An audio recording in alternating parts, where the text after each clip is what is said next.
Ambassador Bolton, thank you so much for joining us. It's great to have you, especially given the fact that so much is going on in Ukraine right now. The administration, I'm troubled by one thing, and I'd like your thoughts on it. It seems to me that in the run-up to all this, I mean, look, these things don't happen in a vacuum. We have intelligence abilities to know what's going on. We know when troops are moving. We know when things are happening. And during the time when all of this was running up, the message of the day from the Obama administration was, we need to cut military spending. The timing of that couldn't be any worse.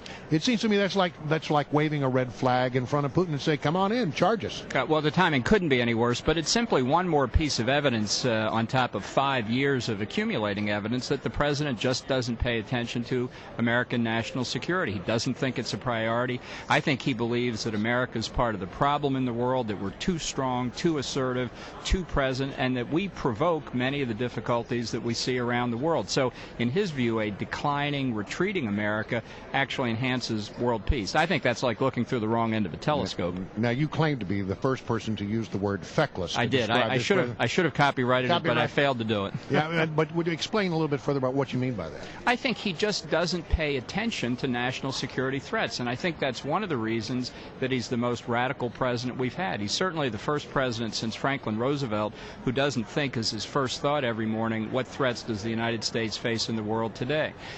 My analogy is, you'll recall in the 2008 campaign, he talked to Joe the plumber, and he said it's a good thing to spread the wealth around. I think in international affairs, he thinks it's a good thing to spread the power around. The United States is powerful, that's okay, but a lot of other people have interest. You don't want to take it too seriously.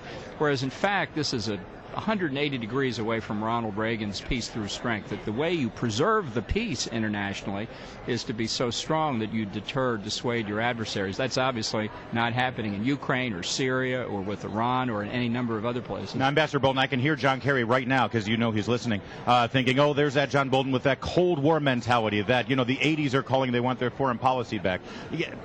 A lot of people are saying Obama couldn't have done anything to stop Putin. What could he have possibly done? Well, rather than ask you what he should have done, I'd like to ask you, if you were President Bolton in that same situation as Putin was making his noise on the border, what would you have done?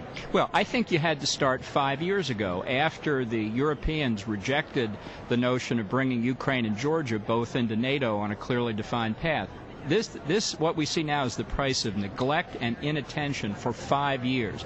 It's not a question of what Obama did wrong 2 days ago or what he's doing wrong today. It's a question of 5 years of neglect, 5 years of not caring about what Putin and the Russians are up to, 5 years of not developing a strategy and capabilities to deal against this contingency. Over 4 of those 5 years, Hillary Clinton, the soon-to-be coronated first female president, she was the Secretary of State. What a coincidence. What a coincidence. So what did she do? What did she not do? She didn't do anything. And remember, NATO is a political as well as a military alliance. And what she should have done over the 4 years she was Secretary of State was work with the Europeans to explain to them that if you show fear in respect of the Russians, which was reflected in that decision not to bring Ukraine and Georgia into NATO, the Russians will respond.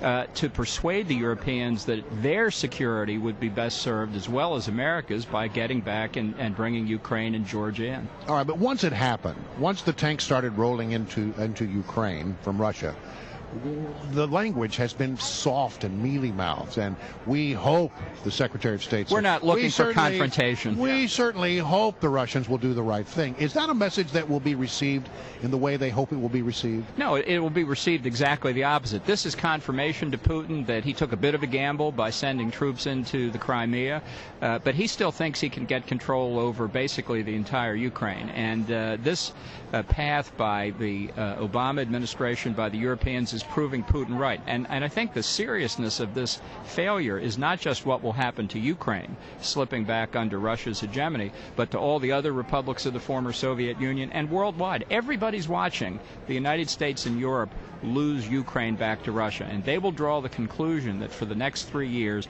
America's led by its weakest president in history. Nobody will have your back.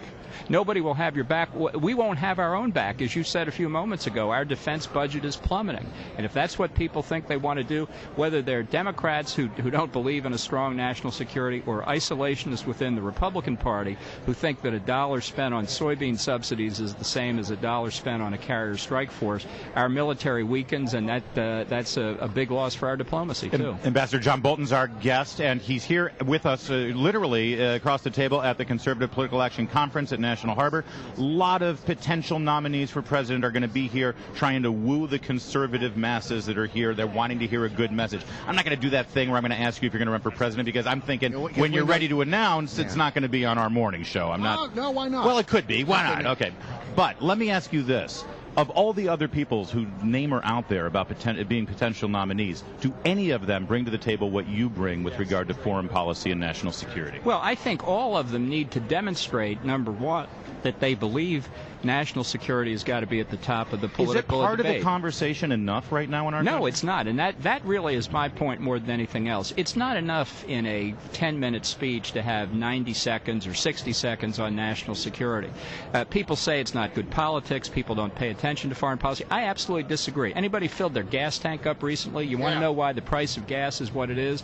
Obviously, it relates to the situation in the Middle East as well as domestic policy. That intersection and the understanding that you can't have a strong American economy without a strong American presence in the world, I think is critical to the qualification of anybody who wants to be president. They have to demonstrate that knowledge. Not that they have good speechwriters who can put a paragraph or two in, but that they know it. We've got a good speechmaker as president now, and look at the mess we're in. So clearly you are going to run for president. When do you plan on... Well, no, you're thinking about it. When do you think your decision is going to be made? Well, what I've done is set up a PAC and a super PAC to raise money to help. What's the name? Is there a website for that? It's very creatively named. It's called the John Bolton PAC and the John Bolton Super PAC. Wow. And the website is boltonpac.com. Spent a lot of time on that, didn't you? I did, absolutely. At least I can remember it. You couldn't get feckless.com. I should have thought of that. Boltonpac.com. To help House and Senate candidates this November who believe in a strong American national security, I think that's critical. I think this election sets the table for 2016.